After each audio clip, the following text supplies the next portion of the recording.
Welcome everyone, welcome to my YouTube channel zero association. आज मैं आपको एक कहानी सुनाने वाला हूँ, एक ऐतिहासिक कहानी, एक महान भारतीय योद्धा की कहानी जिसको इतिहास के पन्नों से हमारे इतिहासकारों ने बिल्कुल गायब भी कर दिया है। वो इतिहास के पन्नों में आपको कहीं पर भी नहीं मिलेगा, उनका वर्णन भी बहुत कम। अब धीरे धीरे जैसे जैसे चीज़ें बदलना शुरू हुई हैं तो अब उनके नाम पर कुछ पार्टीज़ भी हैं, कुछ एक्टर्स ने बोला है हम उन पर पिक्चर भी बनाएंगे। उस महान योद्धा का नाम था महाराज सुहेलदेव। महाराज सुहेलदेव की महानता का वर्णन करना मेरे पास शब्द नहीं है, लेकिन फिर भी मैं आपको एक शब्द में ये बताता हूँ कि जिस युद्ध में उन्होंने जिस मुग़ल को हराया था उसका इतना खतरनाक परिणाम हुआ कि अगले 150 साल तक अपने भारत पर किसी भी आक्रांता ने हमला ही नहीं किया, ना किसी ने सोचा। इतनी बुरी शिकस्त उन्होंने दी थी। तो इस तरह से महाराज सुहेलदेव थे। इस कहानी की शुरुआत होती है 1000 ईस्वी से। क्या था, सुल्तान मोहम्मद गजनबी जो था, गजनी का शासक मोहम्मद जो था, उसने 17 बार भारत पर आक्रमण किया 1000 से लेकर 1027 के बीच में। और आपको पता है सोमनाथ मंदिर उसने पूरा तहस नहस कर दिया। उसके बाद 1030 में उसकी मृत्यु हो जाती है और उसका जो नेफ्यू था सलर मसूद गाजी, वो बहुत ही महत्वाकांक्षी था और वो 16 साल की उम्र का ही था, लेकिन उसको ये था कि मैं पूरी दुनिया में इस्लाम स्थापित कर दूंगा, सबको हरा दूंगा, सबको ख़त्म कर दूंगा। तो उसके अंदर वो महत्वाकांक्षा बहुत थी और बहुत ही क्रूर शासक माना जाता था।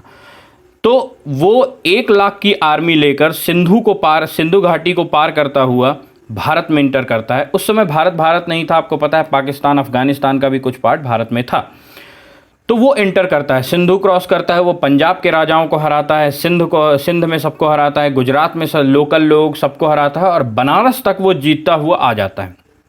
जब वो बनारस तक आता है बहराइच के बॉर्डर पर, तो बहराइच के जो पहले क्या था कि आपको पता है छोटे छोटे राज्यों में बटा हुआ था हमारा भारत। तो बहराइच के जो राजा थे उनको वो कहता है कि आप सरेंडर कर दो। तो उस समय जो रूलर थे नॉर्थ इंडियन प्लेस में, तो 1033 में ऐसा क्या होता है कि राजा सुहेलदेव के पास सलर मसूद, जब वो वहाँ पर बाउंड्री पर पहुँच जाता है तो राजा सुहेलदेव उसको एक पैगाम भेजते हैं कि तुम हमारी मातृभूमि को छोड़कर वापस चले जाओ तो हम तुम्हें जिंदा छोड़ देंगे। जबकि उनके पास मुट्ठी भर सैनिक थे, उनके पास कोई सेना नहीं थी, बहुत कम सेना थी, क्योंकि आपको पता है बहराइच एक छोटा सा एरिया है उत्तर प्रदेश का, आप जाकर वहाँ पर विजिट भी कर सकते हैं। तो उनके पास मुट्ठी भर सेना थी, लेकिन उनका जो कॉन्फिडेंस था वो बहुत ऊपर था। और राजा सुहेलदेव ऐसे सामान्य शासक नहीं थे, उनका जो बचपन था वो गरीबी में बीता था। तो उन्होंने क्या किया, उन्होंने उसको बोला, लेकिन गजनी ने जो सलर मसूद था उसने बिल्कुल ही इग्नोर कर दिया। जैसे ही उसने इग्नोर किया उसके बाद 13 जून की सुबह 1033 में युद्ध शुरू होता है, ठीक है। लेकिन उसके पहले क्या होता है, वो 1 लाख की आर्मी लेकर आया था सलर मसूद। तो सुहेलदेव क्या करते हैं, जो छोटे छोटे राजा थे सबको एक पत्र भेजते हैं जो वीर रस से पूरा ओतप्रोत था। उसमें ये लिखा हुआ था कि देखो सलर मसूद आ चुका है, मेरे बॉर्डर पर है, मैं उससे लड़ने जा रहा हूँ, लेकिन मैं तुम्हें इस बात की गारंटी देता हूँ कि वो तुम्हारे राज्य पर हमला नहीं करेगा। क्यों? क्योंकि मैं उसे यहीं पर दफन कर दूंगा। इतना मतलब कॉन्फिडेंस से भरा हुआ लेटर्स जब सबके पास जाते हैं और सबको वो बोलते हैं आप लोग अपने राज्य में सुरक्षित रहिए क्योंकि मैं उसे मार दूंगा। तो जो राजा थे उनका खून खौल जाता है और सब उनके साथ आ जाते हैं। तो 1 लाख की सेना के मुकाबले लगभग 1,20,000, कुछ किताबों में 3 लाख की सेना भी कहा जाता है। तो जब अजर मसूद जो था, सलर मसूद, वो पूरी चारों तरफ से घिर जाता है और 5 दिन का युद्ध चलता है 1033 में, और उसे इतना बुरी तरीके से हराया जाता है कि वो भाग जाता है। वो जब भागता है तो उसकी सेना को इतनी क्रूरता से उन्होंने मारा था कि 1 लाख में से एक सैनिक भी नहीं बचा था, सबको उन्होंने गाजर मूली की तरीके से काट डाला था और इतनी बुरी हार दी थी। और सलर मसूद के बारे में ऐसा कहा जाता है, बहुत सारे इतिहासकारों में ये है कि कुछ ने बोला वो घोड़े से गिरकर मर गया था, कुछ का ये कहना है कि जो हमारे राजा सुहेल देव थे, ये भाला चलाने में बहुत माहिर थे। इन्होंने भाले से उसे मार दिया था। कुछ का ये कहना है कि जब वो पीछे की ओर भागना शुरू किया था तो पीछे से राजा भोज ने उसे घेर कर मार दिया था।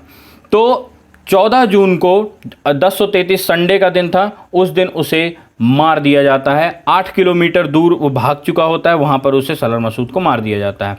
उसके बाद से वो इतनी बुरी हार थी, अब आप खुद समझ लो कि 1 लाख में से एक भी सैनिक जिंदा नहीं बचा था।